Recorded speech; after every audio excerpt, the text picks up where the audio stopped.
Welcome back to another episode of the Danny Beal Show. We had another great guest on, Carter Spivey, one of the great Pirate pitchers of Cliff Godwin's tenure, but great conversation. Talked a little bit about, obviously, his upbringing in baseball and his windy road of ups and downs and being a good pitcher, being a bad pitcher, but particularly the 2022 season where he excelled and became the AAC Pitcher of the Year, and then his indie ball experience, his Tread Athletics experience, and then obviously getting picked up and signed by the Cleveland Guardians. But another great conversation with a really good friend of mine, a guy that's helped me a lot out in my career. But hope you guys enjoy this episode, and go Pirates.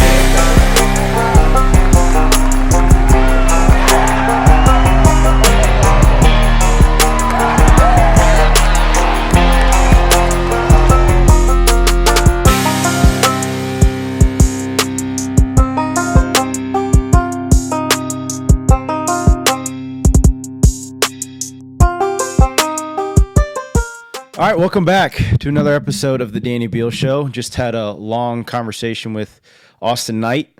We have another Pirate pitcher today.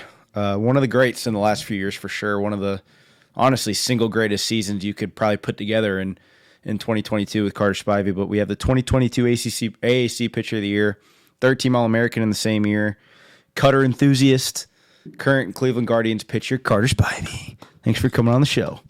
Thanks for having me on, Big Danny. How you been doing, brother? Oh, chilling, man. Living the dream. Living As the always. dream. Hey, your job as a professional baseball player, it's not that bad. I hear you. The greatest job in the world, man. That's right. Well, how's everything been going? The offseason and stuff, obviously coming off your first professional season, but what has the offseason been like, and what's the process leading up to spring training been like these last couple months? It's been good, man. It's been good.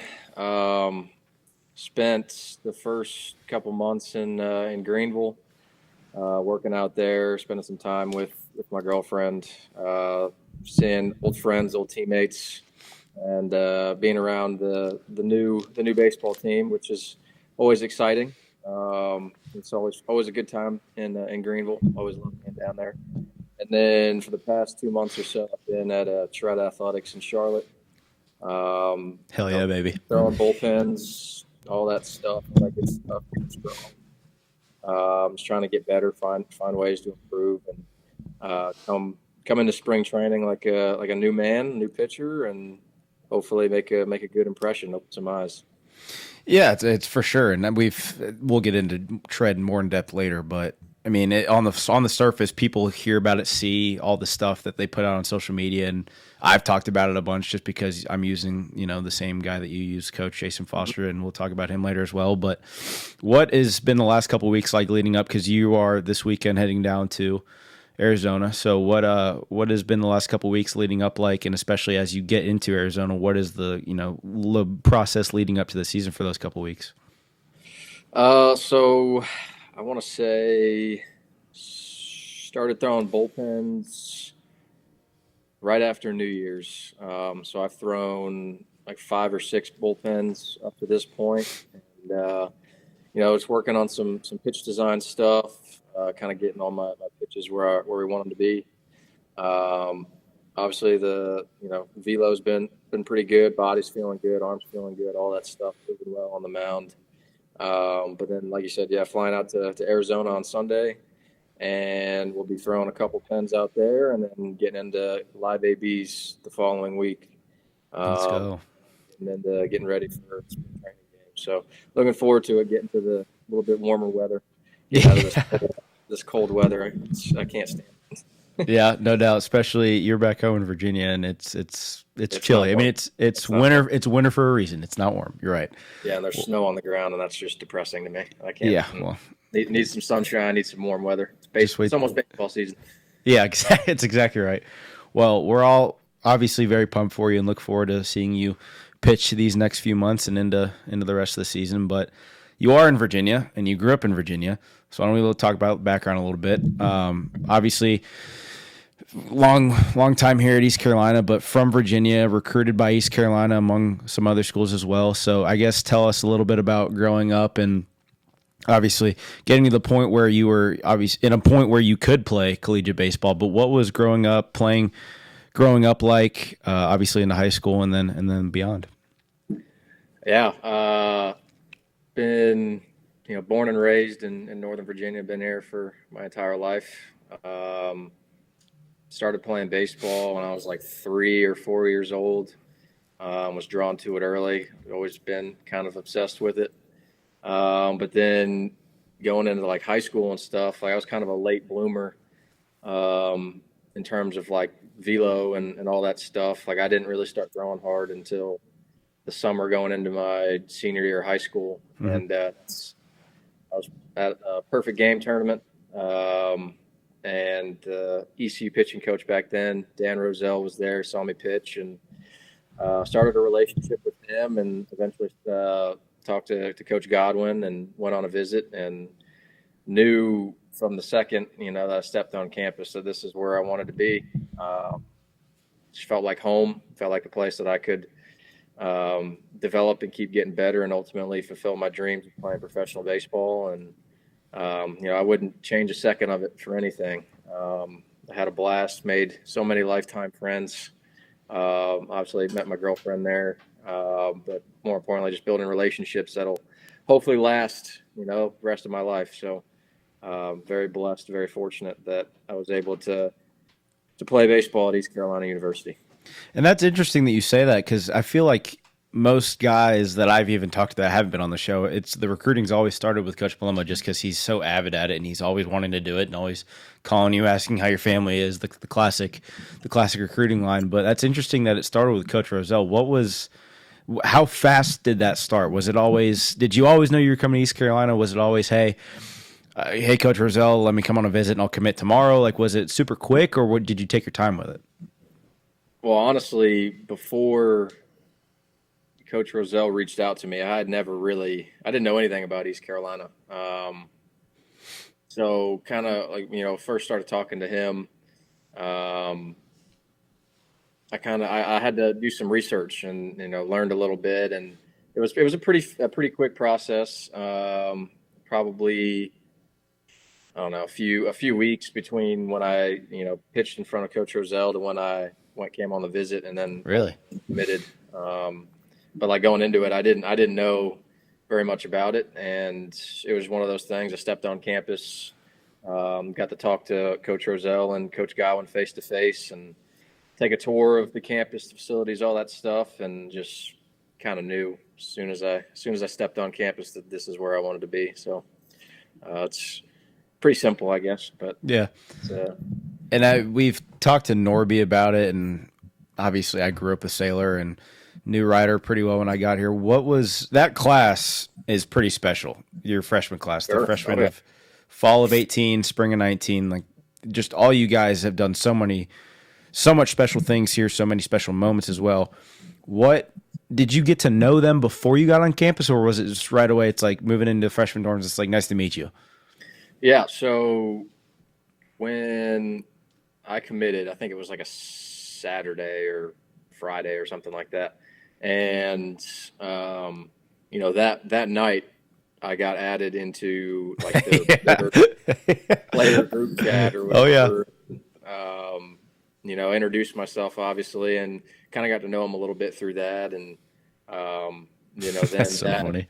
That fall or that winter, we had our official visit, and that's kind of when I got to actually meet him in person, face to face, and all that stuff. But kind of helped to lay the groundwork a few months in advance, which is pretty sweet, because I don't know that they do that everywhere, right? And it was very, very welcoming. I didn't know that was going to happen. Coach G didn't mention that was going to happen.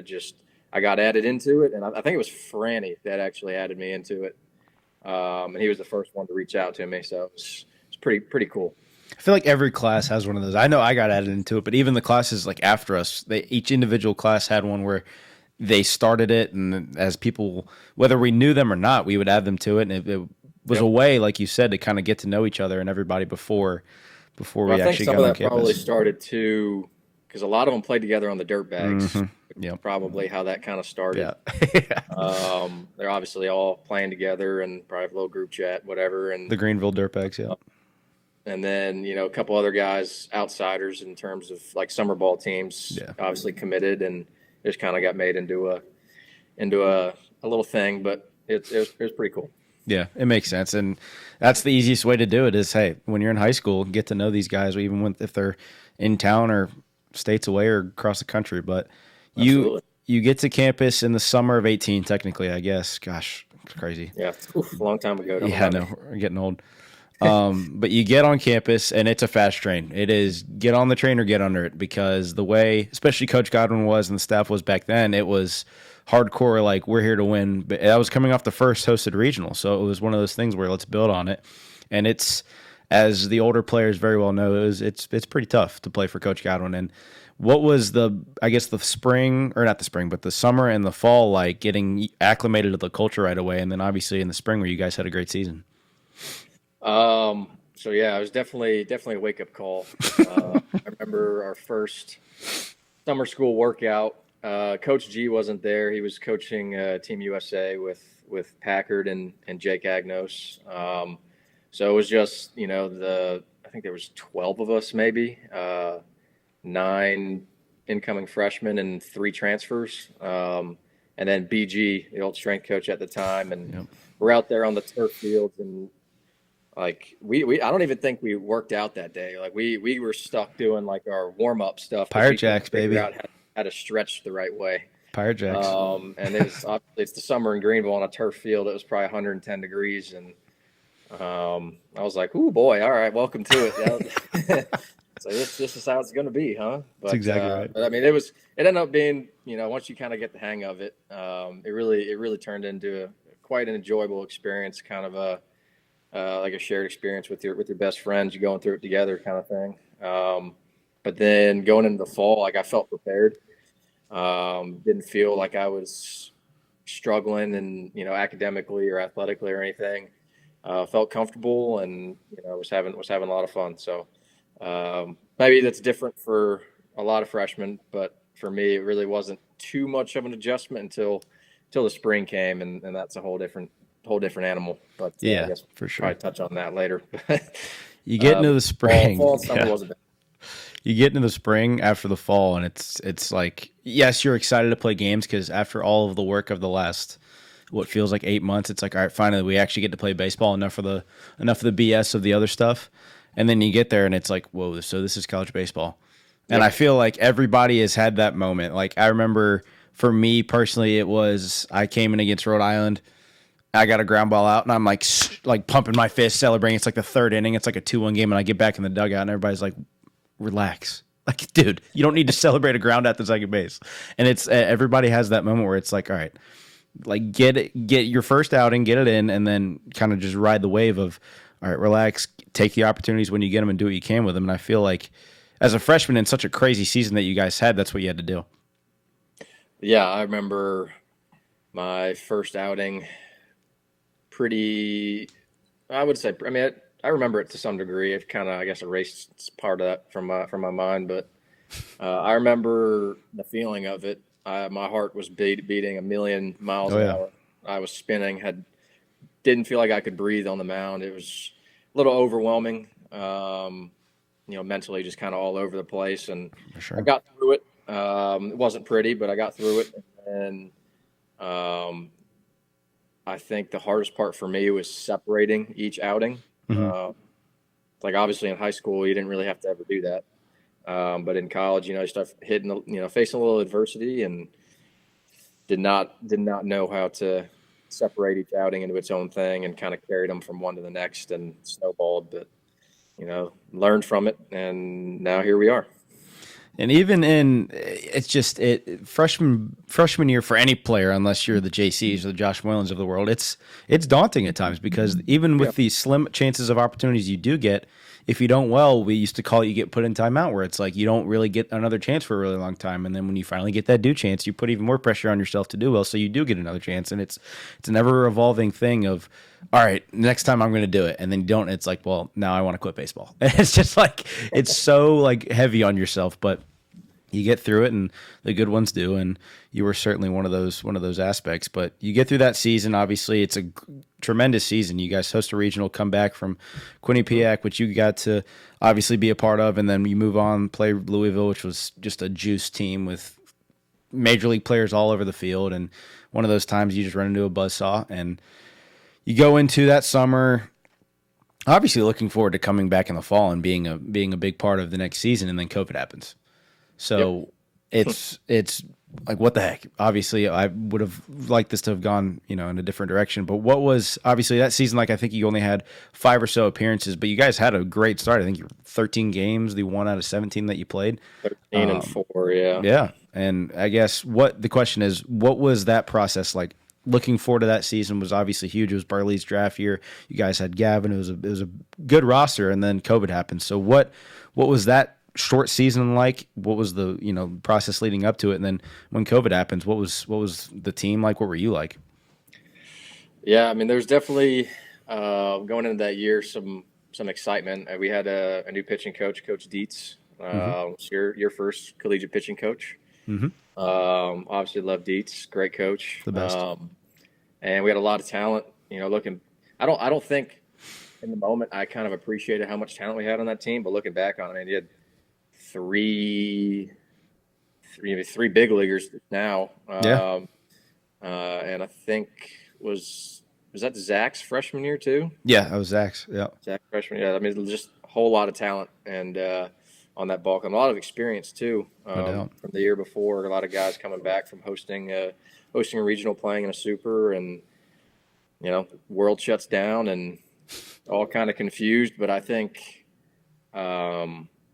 what helped me was I had, I still didn't feel like I'd pitched as well as I could have. Mm-hmm. And so when the season ended, I kind of, in the back of my head, had something that like, I know I have to get better at. So over the whole COVID period, built a little pitching lane in the backyard with my dad and went to work, working on just trying to get more comfortable on the mound, doing some game-like scenarios, stuff like that. Putting hitters standing in there, seeing if I could gain a few miles an hour, whatever it was. Sure. Just finding little things to get better at, trying to find an edge. And physical, I think that was where I saw the biggest like physical development, not just on the mound, but also in the weight room too. Got stronger, got bigger, put on some muscle, some weight, got more physical. But I think the last part for me that I still didn't really appreciate was the mental side of it. And that didn't really. That switch didn't flip until after my, I guess, COVID sophomore year or junior year, whatever you want to call it. But, but yeah, definitely used the COVID time to get, physically more prepared for college baseball. So that side of things, I worked well at. So. Yeah, and you didn't even have. I mean, we didn't get on campus because the following fall was my freshman year, so we didn't even get on campus together till. Probably August or September, and we couldn't even go to the field. We had to throw at the rec field, and doing like group workouts and stuff at I think what was it, Next Level or Next something? Level. We had those group FaceTimes. Yep. And it was a weird time just because obviously we're trying to get used to being with you guys and being around you guys and treading lightly, not to piss anybody off, and just trying to be there and exist and not get in anybody's way. And it was a weird time for everybody, but we get through the fall. Masks, nobody in the stands, only family. It was weird. And if you've ever been to a fall scrimmage, it's normally pretty packed, especially on the Saturdays. And it was weird having nobody there. I'm sure for you guys, we didn't know any better, but we get through the fall. You're looking, I'm sure, towards a big junior year. I mean, this is the year, right? This is your draft year supposedly, and this is the one where all your guys in your class are supposed to have big years. Obviously, Norby had his year, but you go into that year and. It is a roller coaster. I mean, you're bouncing back from starting to relieving. We're playing 4-game weekends. It's all over the place. And you obviously don't have the year that you would have liked and had hoped for and prepared for and stuff. And after that year ends, it is essentially to the point where, hey, we need to figure something out. You go to Charlottesville to play summer ball, which was big for you, I think, in one, just confidence purposes of getting your feet under you, figuring out what direction you want to take your career in, and then you get back in the fall, and I think it was a positive thing over the past couple months up to that point in the fall. What was that fall like in 2021 ahead of 2022? Well, I'll backtrack a little bit because, as you mentioned, that 21 season was a roller coaster, and I mean that's kind of the story of my college career up until that point. Like as I touched on earlier, like mentally had not figured out how to be a college baseball player, right? And that's such a big part of it. And so I think going into that summer, talk to Coach G, and I guess I don't remember. And I was going to bring up this conversation. I couldn't remember if it was this point or if it was later in like the following fall. But continue, keep going. Oh no, there were many conversations. They were not pretty conversations either. But, never are. But yeah, I don't remember if I think Deech was still there. But anyways, we agreed that I'd go play summer ball, and I think that was the moment where, like I said, physically I felt confident physically. Like my stuff was in a good spot, but mentally was where I really needed. So anyway, so that summer I really kind of set out, like my goal was to figure out what I needed to do mentally to kind of get myself into the place where I felt like I needed to be at. And honestly, I just told myself, one, to relax a little bit. Like, it's not life and death out there. It's fun. It's baseball, right? It's having fun when you're playing, as you're supposed to be. But then, like when I am playing, like there can be no other thoughts running through my head other than I'm just going to throw the ball as hard as I can. And then that summer, I actually pitched the best that I had up until that point collegiately. It was a good summer. And then going into that fall, worked on a new pitch with AK cutter, just trying to get that right. And the fall again wasn't, contrary to other years, like had a good fall, bad spring. This fall was not good either. And I'm sure people were probably thinking, oh, it's the same old guy, whatever. But that same mindset that I took in the summer, having fun with it, enjoying it. But when it's my time to pitch, I'm just going to go out there and throw it as hard as I can, and whatever happens, happens. Took that in the spring, and I mean, my whole career changed from that moment. Sure did. Got more confident, but there's just more being free and easy. Like there was nothing else going through my mind other than I'm going to go out there and I'm going to throw the ball as hard as I can, and I'm just going to get you out. And that's really, really all it boils down to as a pitcher. Yeah, for sure. And you simplified it to the point where it obviously worked out for you really well. And it was, like you said, you had a great summer, and up to that point, you were a Fall American. You were lights out. You were at the end of every single fall, it was, this guy's going to be a freaking stud going into the spring. And we got to the spring, and it was a roller coaster. And finally, like you said, you worked on this new pitch, this thing that was going to hopefully add a new repertoire to your thing you had going on, and obviously it worked. But that fall was weird because obviously we had a new pitching coach. It was Dietz was gone, and it was AK. How much that fall did you credit AK for helping you come up with that pitch? It was both of you guys working together, but was it mostly you? Was it mostly him? Did you guys work together 50-50? What was like developing that pitch? Because it was the best one. I actually got the inspiration from Parker Boyle, old ECU teammate. Shout out. He showed me the grip. He said somebody at his JUCO started throwing one, and I was just looking for something different, like baseball, physically wise, pitch wise, and played with it over the summer, and it was okay, and then came back that fall and started throwing bullpens, and that's kind of where AK and I were really able to kind of dive into it together, and we're really able to get it to where it needed to be a successful pitch.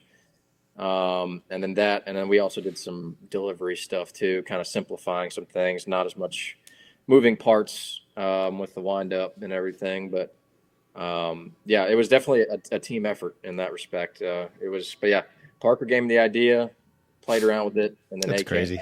kind of spearhead it and finalize it in that fall and kind of get it where we needed it to be. And in the spring, it took off. So Yeah, no, for sure. And it turned into the pitch for that entire year. I mean, it was yeah, it turned into a running joke too because I threw it 90% of the time.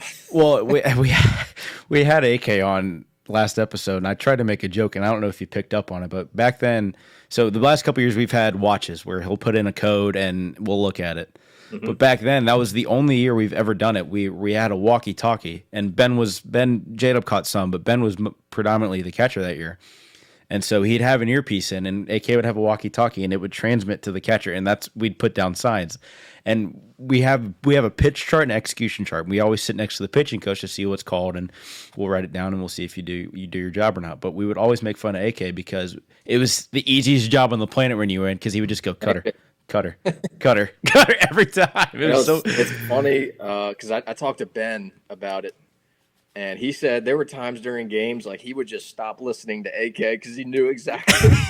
Yeah, just tune him out. It doesn't matter. I mean, we'll mix in a heater like up or hit every once in a while, but we're going right back to it. So I mean, there's no point. He'd be like cutter, Yep. cutter, and then he'd hear KK say like fastball up, and he'd be like, Nah.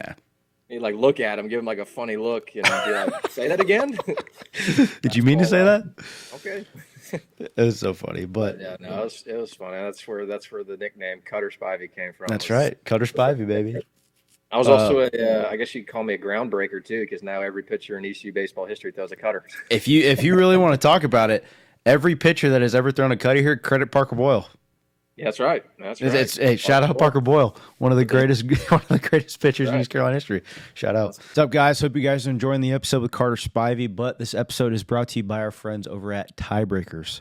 Tiebreakers is open every day at 11 a.m. and is the best place to watch your favorite sports while enjoying the best wings in town. They also offer sandwiches, appetizers, cold beer, and more. You can follow Tiebreakers on Facebook and Instagram for daily updates. Tiebreakers is in Greenville at Bells Fork on Greenville Boulevard and in downtown Winterville on Railroad Street.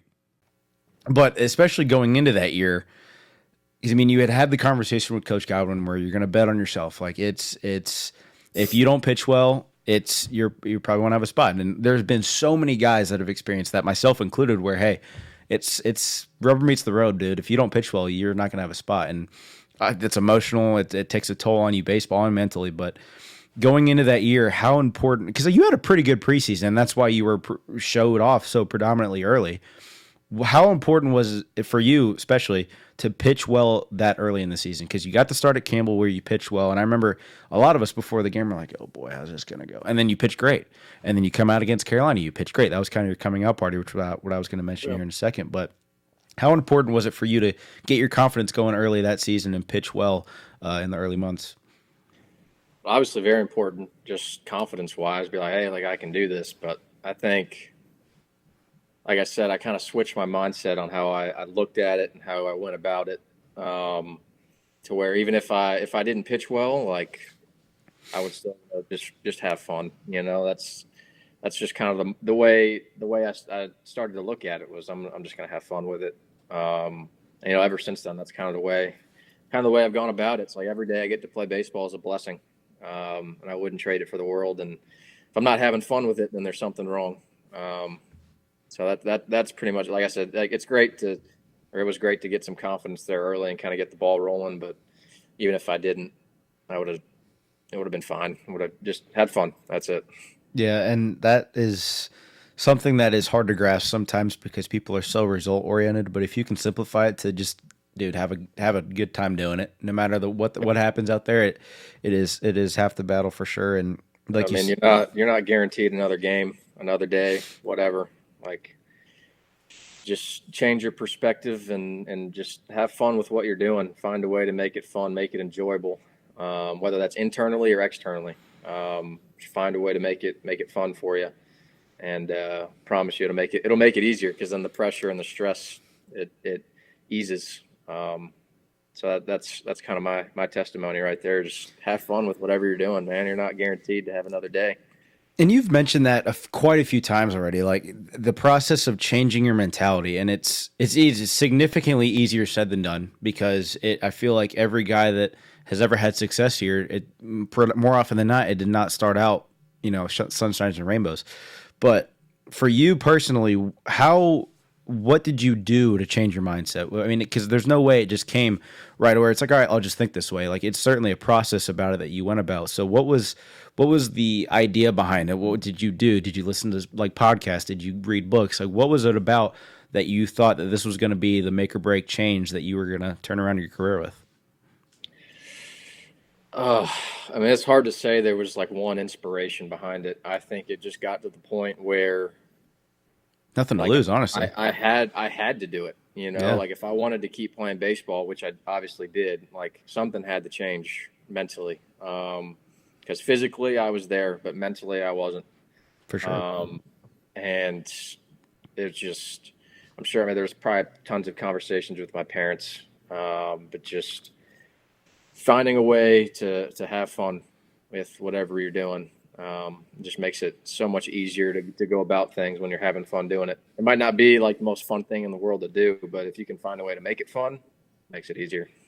And if ball players young or even still playing at East Carolina, if there's one thing that you hear from this conversation, please, that's it, because it's coming from a guy that I have personally seen be at the lowest of lows and the bottoms of bottoms and the highest of highs. And it is so hard to grasp that concept that you're talking about, and it's so hard to get that and actually put it into action. But once you do, man, it is night and day how you approach every game and every outing and even every pitch, dude. It's so I appreciate you saying what you, because I know it's not easy for you to talk about pre-2022. So it's huge that you're saying this. It's part of it. Part of it. You gotta blessed with all those years are just learning opportunities. Carry those lessons with me, and whenever something, whenever there's a bump in the road, I can always look back and look, hey, I was able to overcome that. How'd I do it? This is how I did it, and apply it to whatever I'm going through. So part of the story. Mm-hmm. Well, like I mentioned, your coming out party, and there's a couple stats here, and not to kiss your behind already more than I already am, but you pitched against Carolina. You went 4 1/3, 2 hits, 7 Ks. We're like, all right, this guy's a dude. We're gonna figure out a way to make him pitch more often, obviously. In totality, that year you went 35 appearances, 76 innings. This was the crazy stat. You only had 6 appearances where you gave up more than 1 earned run. Every appearance you had that year, except for 6, you gave up 1 earned run or less. That's 29 appearances. That's unreal. Like, that is, people may not appreciate that stat as much as they should, but that stat, you had 29 appearances. You never went back to back. You had 29 appearances that year where you gave up an earned run or less. Pretty cool. Just having fun with it, man. That's all it is. Keeping it simple. Right. Going out there and just trying to. That's another thing too, and again, part of it, and something that, as I've always been competitive. Yeah, for sure. Hate losing. Hate at everything. Fun. Yeah, literally everything. You can ask my girlfriend; she gets mad at me all the time. But I think so many issues in sports today. It all stems from, not to be too preachy either, but it stems from trying to do too much. Like if you keep it simple, like the objective of the game is to win the game. Whatever your role is, whatever your job is, if you go out there with the intention of winning the game, I think it takes care of everything else.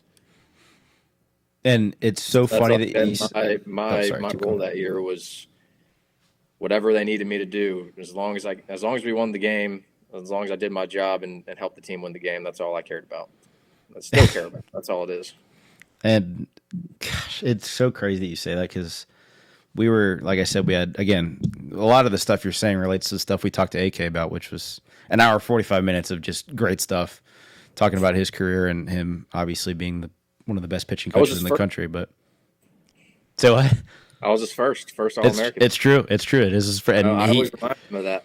Yeah, and you as you very well should, because that is still the greatest year. And you can talk about Gavin, you can talk about Trey.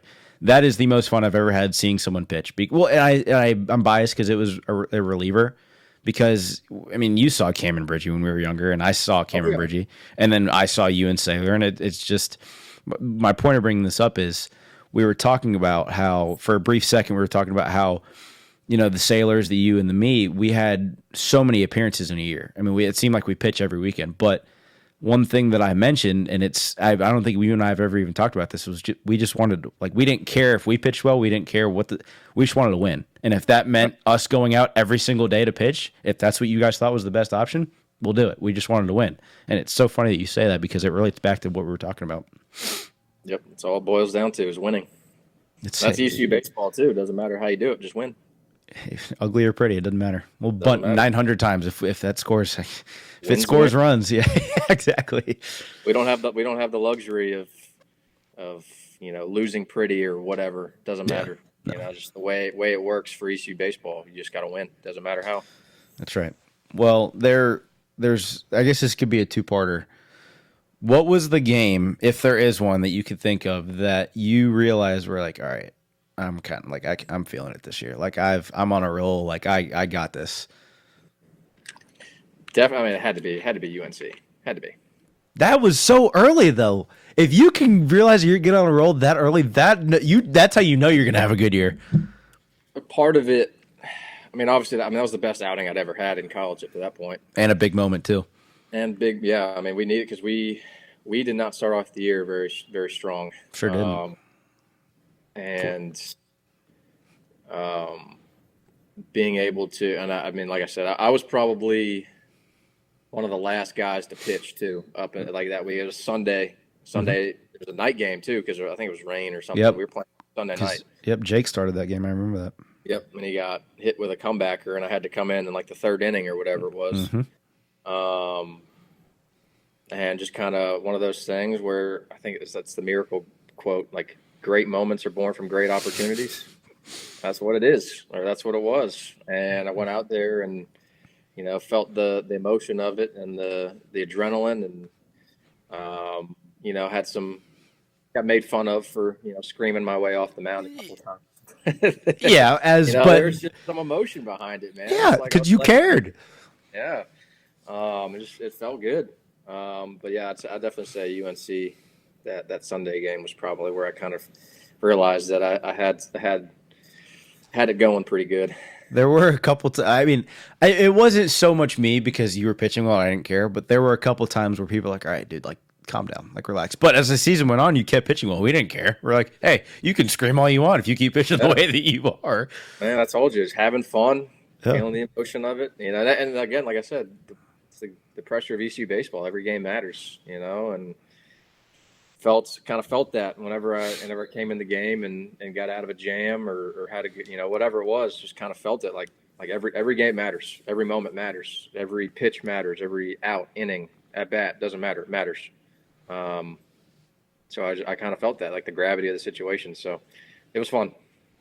And again, I asked AK this, and it might get a little redundant, but I asked him, I was like, what is it like? Because he's obviously, like you said, first All-American, but he's had a few since then with Shank and Trey. And oh, yeah. I asked him, I was like, what is it like coaching a pitcher? Because we've seen it. Bryson swinging a hot bat, Zach, like JC. You've seen guys like that. They're just on fire, and you can't get them out. Sure. But a question that I feel like isn't asked enough, what is it like coaching a pitcher that's in the zone? And his answer was basically, it makes my job so much easier because it doesn't matter what pitch I call, he's not going to get hit. So my follow-up to that is, for you, what is it like being in the zone? I mean, especially not even you can be in the zone for a game, an inning, a batter, whatever it is, but you were in the zone for a season. What was that like? I mean, it was definitely fun. I won't lie. But I mean, for me, like I said, trying to keep everything separate. Like, you're only as good as your last outing, kind of deal. Like if you start to let the success get to you, that's when you start to struggle, right? Because you get complacent, you don't get hungry. You might take a pitch off here and there, take a day off, whatever it is. So for me, like I don't think I ever looked at it through that lens per se. It was just one of those things. If I came in, it's like, did I do my job or did I not? And so simple. Cool. If I didn't, all right, be better next time. It's really all it comes down to. But I mean, you want to talk about a guy being in the zone? Talk to Trey Savage. I mean, whew, goodness. Yeah. We've given Trey his flowers many times on this program. Yeah, Goodness. rightfully so. Great. Yeah, stud. No, it was fun to watch this past year. It was very Last 2 Gavin. years. Very well, yeah, but certainly the last 2 years. But this past year, particular, it was very Gavin-esque, and it was very. I've gotten the privilege to be able to watch 3 seasons of just domination on the mound, and it was an honor and a privilege to be able to play with you guys. Yeah, it's cool. Like, obviously I got to watch Jake Agnos when I was a freshman. He was unbelievable. Got to watch, Cooch, great career, same thing. Yep. And obviously Big Gav, the year he had in 21, just unbelievable. And, down the line, Trey, Shank, just Unreal. a lot of good pitching that runs through East Carolina. It's pretty incredible. Yeah, and there's one guy out there that doesn't throw 90 plus, and it was Cooch, and he still had put together a phenomenal career. And still dominated. Yeah, one of the greatest pitchers in East Carolina history for sure. For sure. One thing that I wanted to hit on before we close the book on 22, and I think it's a great story because it's not talked about enough, but 20-game win streak, awesome. Yep. It was a very fun ride because we showed up to the park, and we talked about it again with AK, that we could play the Yankees that day. It didn't matter. We were going to win. In the regional, lose to Coastal Sunday to fall out of the sweep. You had pitched pretty much every day up to that point, obviously. I mean, it was you and Trey were throwing every game practically. What was it like when Coach G, and he's told the story too, when you walked into Coach G's office and he said, "Hey, you're starting tomorrow. Monday, win or go home. Doesn't matter how your arm feels, you're going to get the ball and you're going to like it, and you're going to do it with a smile on your face." What was the next couple hours like after finding out? But then what was the game day like? What was pitching like? I mean, you pitched about as well as you could on that many days rest. Yeah, so I threw Saturday against UVA. Yeah, you did. I think I threw inning and a third or something, and then It was very late because it was very high pressure. I do. There's one clip that talk about a fun game. Whew, dude, one of the funnest we've ever been a part of. But so I remember, I think Coach G actually got ejected that Sunday game. He did. He did. And I don't remember. I went inside or something, and that's right, because Garrett Blackwell was in his office. That's right. Yep, and Coach G was in there in his office, obviously. And, he calls me in, and he goes, I'm thinking about giving you the ball tomorrow. And I tell him, I want the effing ball. Yeah, you do. give it to me. Let's go. I told him, I was like, I want the ball, and we're going to win tomorrow. And he said, perfect. That's all I needed to hear. Shook his hand and walked out the door. And then that night, like I wasn't nervous or anything. Like showed up the next day, business as usual. And I remember it was very warm. It was like a noon or 1 o'clock. Yep, for sure. Might have even been like 11. Now that I think about it, we were wearing, because we had a good thing rolling with the black we did. and the white hats. Which all time unique combo, by the way. My favorite, not even close. We were wearing the black jerseys, and it was hot. But like I said, I felt in control, felt comfortable, and was able to go out there and do my job, and more importantly, we won. And I mean, it was that whole weekend was a blast, and the following weekend, even though we didn't win. Yeah, I was about to say that regional, super regional, those weekends were so much fun. Yeah, you want to talk about a hell of a 14-day stretch, even though we didn't go to Omaha, dude. Just the atmospheres that we got to be a part of were absolutely incredible. Remember hearing the crowd when Starr hit his game-tying home run. Dude, I'm getting chills. Crazy. Gosh. Anybody wants to come to ECU, show them that video. No, literally. Unbelievable. No doubt. They said it was like 6,500 people. There was probably closer to 10. 8, 9, 10,000 people there. Easily. You shit me? No way. Edit Unbelievable. that out. Well, this, like you said, you had an incredible career up to that point. Senior year, season ends, did you always know you were coming back for your 5th year? Because you had it. You, Hoove, and I did Sailor all have it. had it. No. Well, I take that back. It was weird because I had a little bit of interest in terms of like the draft and stuff. Mhm. Didn't get drafted, but then had some interest for like a free agent sign. But I think in my mind, I was either going to get drafted or I was coming Yeah. back. Mhm. And obviously didn't get drafted, and then showed up to school or came back that fall and got to be around Big Hoove and Big G Sailor for one more year. And I mean, it was just talk about a fun year, man. I mean, get to be around my best friends, wouldn't trade it for the world, and huge believer in everything happens for a reason too. For Like, sure. might not go how you want it to go, but good Lord's got a plan for you, promise you. So If you well, think about it, if you sign, you're certainly not where you are today. There's no way. it would be a whole lot different. That's correct. Well, that season goes pretty well. I mean, not as dominant as 2022, but it's hard to replicate for sure. I mean, you're All American, Conference Pitcher of the Year, first time it's ever been won by a reliever. Like Yep. that was obviously very special. And you start as a starter, you bounce back to the bullpen, you have more success there. You mentioned that you were way more comfortable during that season as a reliever to begin with, but it the only time as a Pirate you ever didn't host a regional, and we go to Virginia, and Yep. we run into again a buzzsaw like we had in years past, where they're better team, better situation, whatever the case may be, and that season ends and your career's over. And what was when the season ended? Obviously, super emotional as every year is, but that one in particular, knowing that it was over and knowing that you were going to have to take the next step, what was the thought process like?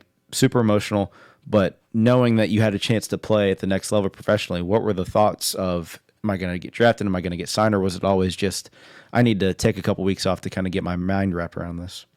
Oh no, there was no time off. So from the moment the season ended, I knew I wanted to keep playing. There was not a question in my mind. I told you, I've been obsessed with baseball since I was 3 years old. Mm-hmm.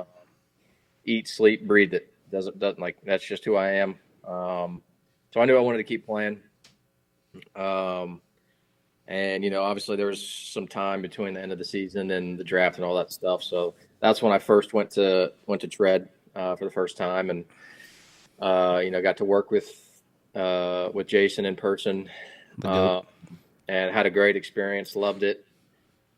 Again, didn't necessarily go my way. I didn't, get drafted, didn't get signed, but got some good feedback. Because I reached out to some of the area scouts and they told me like, "Hey, we just like to see you throw a little harder." I was like, okay.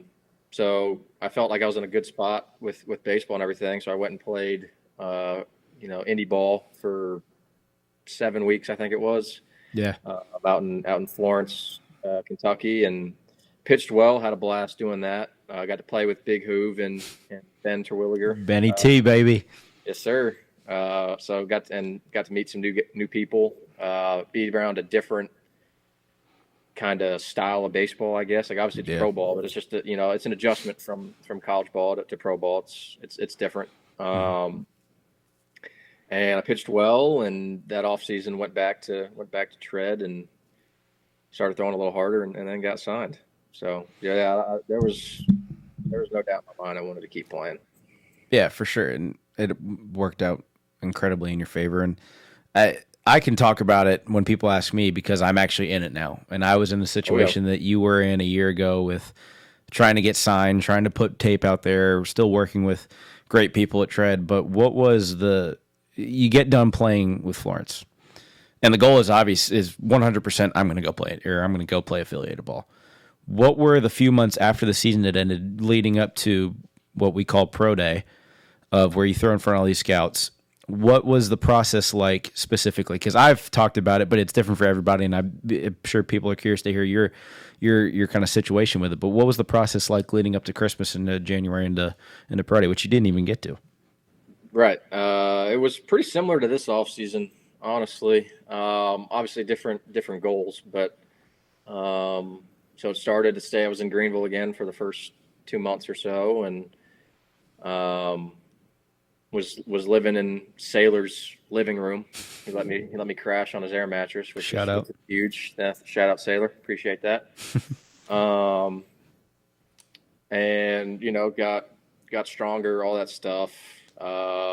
Went through like a velo phase with tread, just trying to throw harder. That was really only. It was pretty much selling out to just see if I could gain a few miles an hour. And that's, like I said, eat, sleep, breathe it. Just whatever I could do, I was doing it. And my first like high intent bullpen was the Friday before Christmas or I guess 23, wasn't it? Yeah, 2023. Yeah. God, that feels weird to say. That is weird. Jeez. But yeah, first high intent bullpen, I was 94, 96. Sent it to the area scouts that told me they wanted to see me throw a little bit harder. And it's like, what do you like now, buddy? Yeah. Like balls in your court kind of thing. But yeah. And then January 7th, maybe, got a contract offer from the Cleveland Guardians. So signed right before, like the Tuesday before pro day. So it was pretty surreal, honestly. Very, very thankful, very blessed. But like I said, everything happens for a reason. I'm a big believer in that. So, and that was going to be my next question.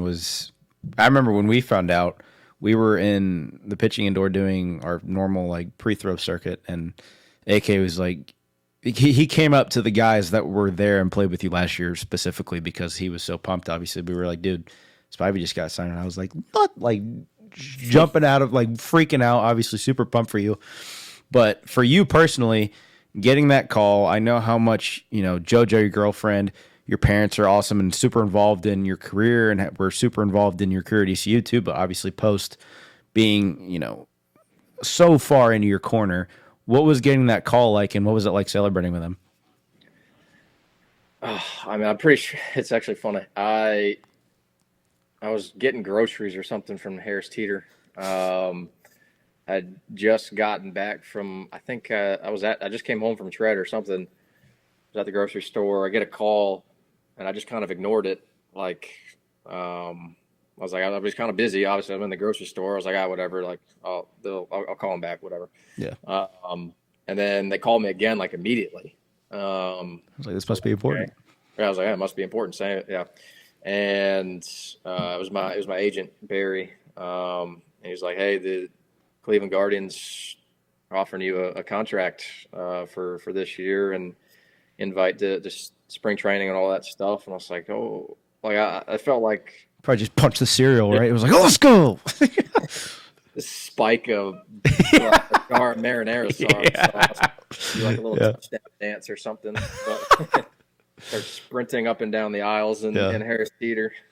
Telling everybody, So it felt like an out of body experience. Like I didn't know what to say. I was like, holy crap! Like this is what it feels like, huh? But yeah, it was super super cool, and obviously called my parents and called AK and Coach G, and it's actually, and then the news kind of traveled fast because after I talked to, I guess those four people, Mom, Dad, Coach G, and AK, felt like the text started pouring in, and it was a great moment. It was really cool. Before we even got out of practice, the damn graphic was already up on our Instagram, and I'm like, gee, I haven't even got a chance to text him yet. I mean, geez. Yeah, they work quick over there at ECU Athletics. No kidding, they do they do a great job too. But gosh, I was like, I haven't even got a chance to call or text them, and people are already knowing. It's just like, gosh. But hope you guys are enjoying the episode. The big sponsor on this one is obviously the 23 Club. Are you ready to support ECU baseball like never before? We are proud to partner with the 23 Club by Team Boneyard, the exclusive NIL initiative for ECU baseball. It's the big collective for ECU baseball. It is spearheaded by former Pirate players and led by Mike Harrington, who graduated in 2004. But the 23 Club is your chance to help the next generation of Pirates succeed on and off the field. Join us as we empower student athletes to excel while preserving ECU baseball's proud tradition of excellence and, of course, winning. But you can visit 23 Club at the23club.org to learn more and become part of the 23 Club today. Together, we're swinging for greatness. Again, that's 23club.org. For players, by players. Go Pirates. Obviously, huge supporters of us, and they're going to have a lot of great stuff going on in the spring with the games and all that good stuff. So be on the lookout for them and support the Pirates.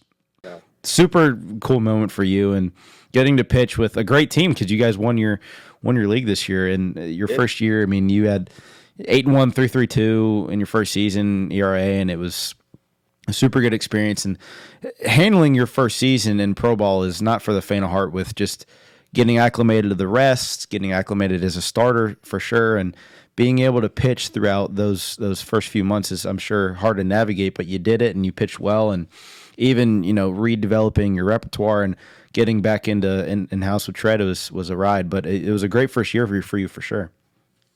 Yeah, and honestly, looking back on it, those 7 weeks I spent in Florence probably prepared me more than I really thought it would, because like in terms of like the pitching schedule, it was the exact same as it was when I started the season in April.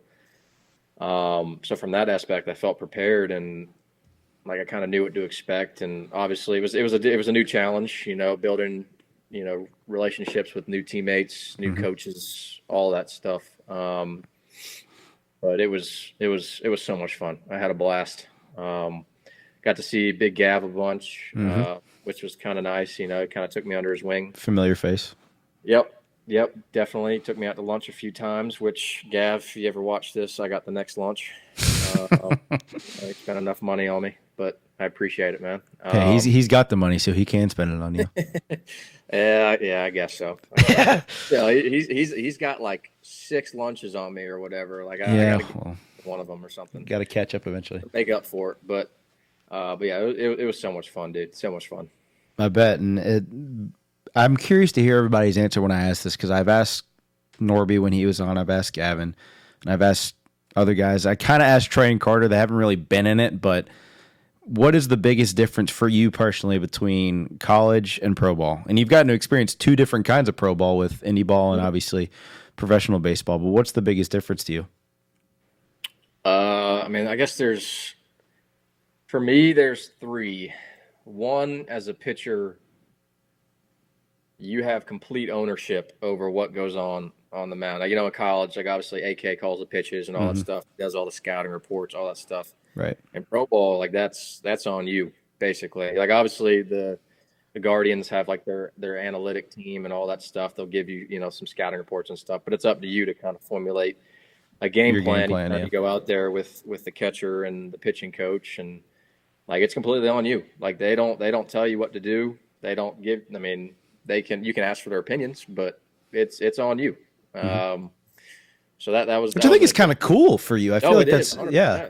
And it's kind of nice too at the same time, like knowing that like, I'm gonna live or die with what I think I need to do, which is cool and it's rewarding. Like if it works, it's like, dang, okay, I was right.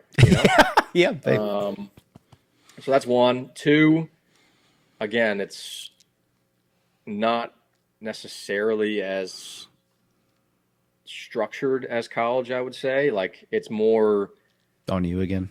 On you. Yeah, same kind of deal. You're kind of you got to be able to take care of your own business and handle your own stuff. Which again, being at ECU, obviously, thank you to Coach G and AK and D Ray and Coach P and all the coaches that have been there. But it kind of prepares you for that. Like a lot of the stuff you do is it really does prepare you. But like I said, it's more on you than it is at ECU. At ECU you got your coaches that can get on you if you need to be like, but pro ball it's on you. And then 3rd, obviously, like just the length of the season. You're playing for 6, well, I guess with spring training, like 7 months basically. And thankfully my body and arm held up and was healthy and felt good, and because that's not always the case, right? Like it's random. All that stuff's random. But that's definitely an adjustment, figuring out how to like kind of take care of my arm and my body to where every 5th or 6th day I'm going out there feeling ready to go, going out there ready to give the team a chance to win. So those are probably the 3 things I'd say. Yeah, it's like you said, it's certainly a big acclimation thing that you got to get used to, and you've done a great job in your first full season, and I'm sure you'll build on it. But for you personally, what is the biggest thing that your personal goals, obviously, but what are you setting up for yourself this year and looking forward to this upcoming season? It's beating a dead horse, man. I'm just having fun. That's nothing wrong with that, though. That's fine. Man, That's just perfect. having fun and going out there and competing and giving the team a chance to win. That's all it boils down to for me, man. Like it's really that simple. Just winning and having fun. And I appreciate your honesty, because people will be like, "Oh, I want to make it to the majors." No, you just want to win, and it is admirable that those are your goals and those are your priorities. But we are and so incredibly grateful for the time that you've given us, and we just got. I ask everybody these couple last questions. That the first thing that comes to your mind, all right? First thing. Okay. What is, and you could even do high school teams, you could do last year's pro ball team, whatever you think. What is your favorite team that you've ever been a part of? You're probably going to say someone in college. I just wanted to give you the option. Yeah, I mean that 22 team was. It's a very common answer. And it's like, I mean, we started off that year, what, 17-17 or something like that. 14 like and 13. We were like 500 going into conference play. Bad. It was not good. No. And we just I don't even know how to explain it, really. We just kind of righted the ship, no pun intended, and figured out ways to win ball games. And it was so much fun to be a part of, hosting the first super regional at Clark LeClaire. I mean, I know we didn't win, but God, I mean that's something I'll never forget. So No, for sure.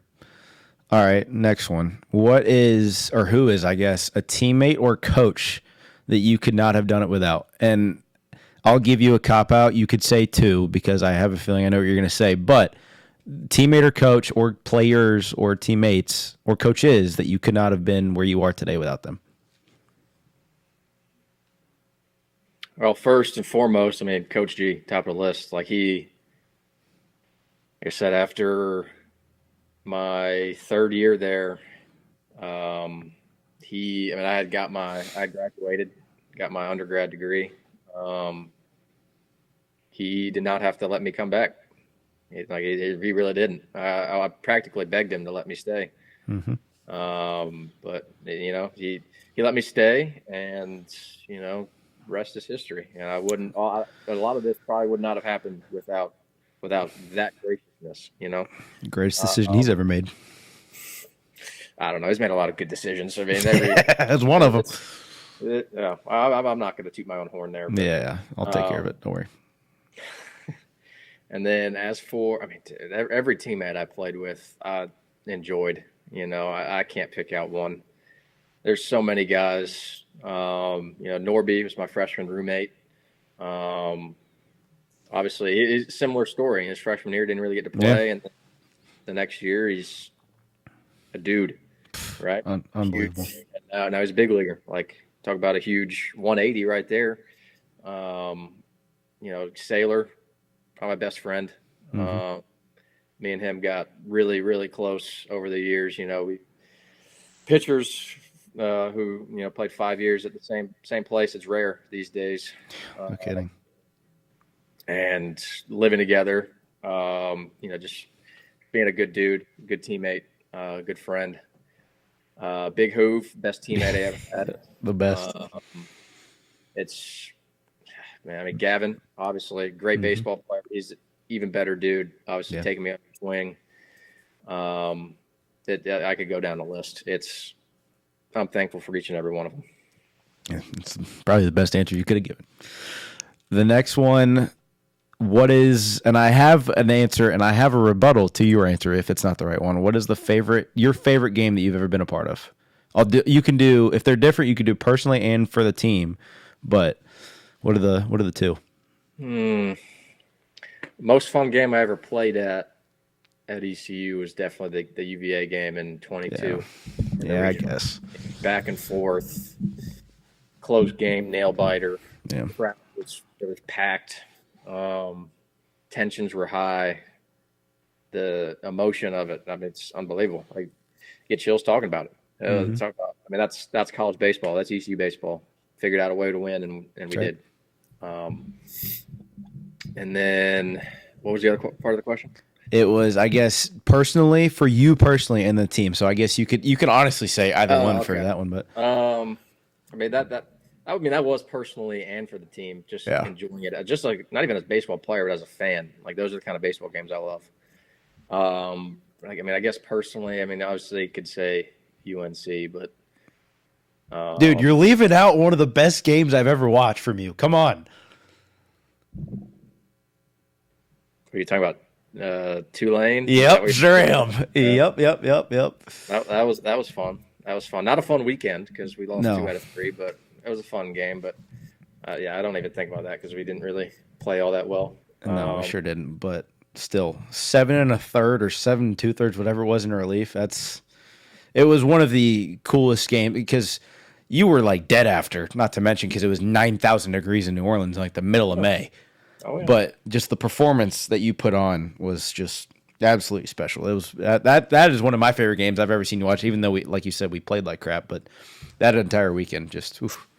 Yeah, I mean, I think my personal favorite is definitely that UVA game for sure. I don't. Not a wrong answer.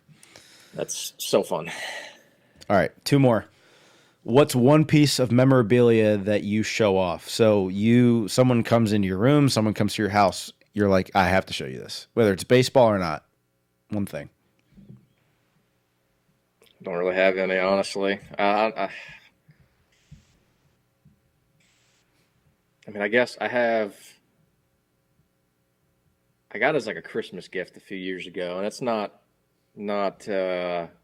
something I really show off or like even talk about all that much. But I do have like a Derek Jeter and Mariano Rivera signed baseballs. Okay, that's so cool. So that's so cool. Yeah, I would show that off to every one of my friends. That's going right on the mantle. Yeah, no, it's pretty sweet. Hopefully one day I have a nice man cave where I can kind of showcase all that stuff. But yeah, exactly. For the time being, it's just kind of stashed away in the room. All right. Last one to wrap it up. Just kind of put a bow on it because you've mentioned it a ton before. Hit on it a bunch, but what's one piece of advice that you would give to an aspiring Pirate baseball player or someone that's already playing here? You've hit it a bunch. Close it out. Have fun, man. I mean, baseball will eat you alive if you're not having fun. Like, it really will. It's such a long season. But if you figure out ways to have fun, it makes it so much easier to go out there and perform because you're not worried about outside things. You're worried about one thing, that's having fun and winning. That too. Winning. So I guess having fun, like mentally, but then like priority wise, it's about winning the game, man. Can't worry about anything else. Can't worry about your stats. Can't worry about how you look. It's about winning. And you play for ECU baseball. That's what you have to do. That's what we do. We win. So if you're not focused on winning, you're in the wrong spot. Hell yeah, Spies.